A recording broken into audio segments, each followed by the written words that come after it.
딸이 좋아해서 노래를 듣다 보니까 팬이 됐어요. 가사가 주는 메시지가 꼭 나를 알아주는 것만 같았어요. 이제는 방탄 기록을 방탄이 갈아치우고 있는 방탄 전성시대. 한국보다 미국에서 먼저 떠버린 BTS. 거기에는 성공할 수밖에 없는 분명한 이유가 있다. 방탄이 어떻게 그렇게까지 성공할 수 있었냐? 파봅시다. 어딜 파려면 시발점부터 알아야 된다는 말씀. 80년대 아니 90년대 초까지만 해도 우리나라 음반 시장은 트로트나 발라드가 대부분이었고 음반기획사에서 1대1로 계약 맺고 그런 시절이었죠. 이것이 90년대에 들어서면서 방송사의 공기 흐름이 바뀌게 됩니다. 바로 SBS가 출범하면서부터인데요. 그 전까지는 방송국이 연예인을 전속 계약해서 KBS면 KBS, MBC면 MBC, 계약한 방송사에만 출연이 가능했죠. 그런데 SBS 방송국이 출범하면서 방송국 연예인 전속 계약 시스템이 해체가 됩니다. 내가 속한 방송국 PD만 연락하는 시스템에서 여기저기 방송사 관계자들과 연락할 일이 많아집니다. 그래서 어떤 게 생겼냐? 나를 관리해주고 스케줄도 정리해주고 운전도 해주고 몸값도 올려줄 매니지먼트가 생기게 됩니다. 바로 에이전시라고 하는 거죠. 그래서 처음 생긴 게 1995년 SM 엔터테인먼트입니다. 바로 뒤 96년 YG 엔터테인먼트가 생기고 이듬해 97년 JYP 엔터테인먼트가 설립되면서 우리나라 3대 기획사 전성시대가 오게 되죠. 전성시대를 잘 이어가던 중 2000년대 초반까지만 해도 우리나라 아이돌이나 아티스트는 국내의 방송 출연과 공연 음반 판매가 전부였는데요. 고와 동방신기가 일본 진출에 성공하면서 매출 급성장에 큰 기여를 합니다. 이렇게 또 한 번 엔터 시장에 큰 변화가 생기는데요. 바로 디지털 음반 시장입니다. 과거에는 앨범 판매 공연 정도의 수익이 머물렀었는데 스트리밍의 시대가 열리면서 엔터사의 추가 매출이 급격하게 오르게 되는 결과를 가져다 주게 되었습니다. 없던 돈이 생기는 거죠. 와우! SM 엔터테인먼트 주가도 이때 껑충 뛰었습니다. 자, 그럼 SM 바로 다음에 생긴 YG는 바로 뒤에 얘기하고 JYP부터 얘기합시다. 97년 창립과 동시에 G.O.D가 데뷔하면서 바로 뜹니다. 그리고 B에 이어 2007년에는 원더걸스가 데뷔하면서 JYP의 부흥을 가져옵니다. Tell Me, So Hot, Nobody 3연타를 치고 돌연 미국행을 합니다.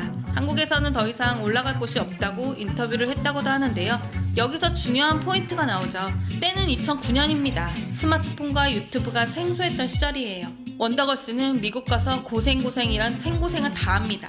미국 전역을 돌아다니면서 공연을 해요. 공연 말고 보여줄 수 있는 게 아무것도 없었거든요. 그렇다고 그 공연도 원더걸스 공연이 아니었습니다. 유명한 뮤지션 콘서트 맨 처음에 흥 올려주는 일종의 바람잡이 같은 공연을 하려고 애들 버스 태우고 기차 태우고 뺑뺑이를 막 돌립니다. 결과는 망하고 돌아오죠. 자, 그럼 이제 YG 얘기를 한번 해봅시다. 96년에 창립해요. 창립할 때부터 힙합의 피가 있었죠. 지누션, 원타임 다 힙합이에요. 그리고 2006년 빅뱅이 나오면서 가요계를 휘몰아치죠. 그게 지금 중요한 게 아니에요. 2012년 갑자기 싸이의 강남스타일이 어땠어요? Do you know 강남스타일? 국뽕의 한 획을 긋게 되죠. 원더걸스가 미국 가서 개고생 다 했는데 그렇게 원했던 게 3년 뒤 갑자기 뜻밖의 곳에서 빵 터졌어요. 40대 뚱땡이 아시아 아저씨가 전 세계에서 말춤을 추면서 노래를 불러요. 말 그대로 전 세계가 강남스타일로 한꺼번에 놀았던 거죠. 뭘까요? 바로 유튜브입니다. 원더걸스 미국 가서 공연 백날 할 때 싸이는 유튜브를 홍보 매체로 사용하면서 미국을 가지 않고 노래와 뮤직비디오를 충분히 알릴 수 있는 시대를 활용한 거죠. 강남스타일 그래요, 떴어요. 그것도 팍! 진짜 인정. 그때는 영상 조회수도 방탄보다 많았으니까. 자, 근데 이제 다음 앨범 어때요? 그 다음 앨범은 또 어때요? 물론 강남스타일이 너무 떠서 부담감이 없지 않아 있었겠지만 근데도 차이가 나도 너무 나요. 젠틀맨, 행오버, 데디, 뉴페이스까지 아주 처참합니다.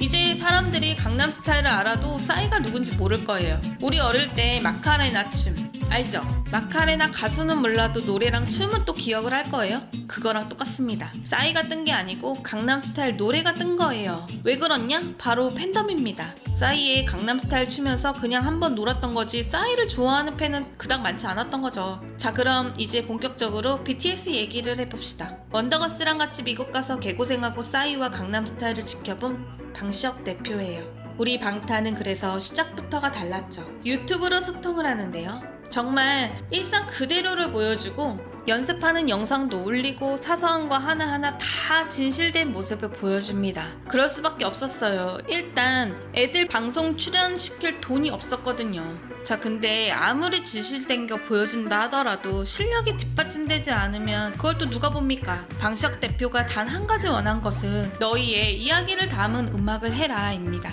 그래서 데뷔 초에는 학교 관련 얘기가 많았어요. 왜냐하면 그 당시에는 대부분의 멤버가 다 학생이었거든요. 본인 얘기하라고 학교 얘기를 한 거예요. 잔잔하게 유튜브에서 영상이 퍼지고 있을 때 한 유명 인플루언서가 방탄의 쩔어춤 영상을 보고 리액션 영상을 올리게 되죠. 춤이 빨라도 너무 빨랐거든요. 이게 이제 빵 터집니다. 그러면서 방탄을 알게 되고 노래를 듣게 되고 가사를 보게 되고 가사가 정말 기가 막혀요. 그렇게 먼저 공감해준 건 미국의 소외된 학생들입니다. 내가 하고 싶었던 말들, 지금 내가 겪고 있는 상황, 이 모든 것이 공감이 되고 또 다음 앨범이 나오면 더 좋고 이렇게 팬층이 생기게 된 거죠. 그래서 앨범이 나올 때마다 영상 조회수는 계속 올라가요. 싸이랑은 완전 다른 거죠.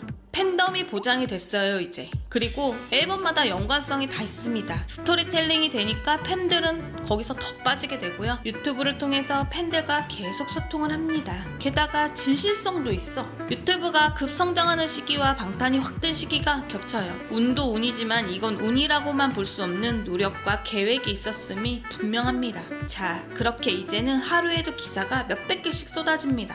뉴스에도 자주 등장을 하죠. 실제로 출연도 했었고요. 영어가 아닌 노래가 빌보드에서 1위도 하고요. 여기서 중요한 게 뭐냐? 방탄은 지금도 유튜브가 아니면 또 다른 매체를 통해서 팬들과 자주 소통을 합니다. 지금 자리는 바로 아미들 덕분에 있을 수 있다는 걸 너무 잘 알고 항상 그걸 또 너무 고마워하고 있어요. 그래서 방탄은 분명 성공할 수밖에 없었던 거죠. BTS와 함께한 지시 캠핑 재미있으셨나요? 영상이 도움이 되셨다면 구독과 좋아요 부탁드려요.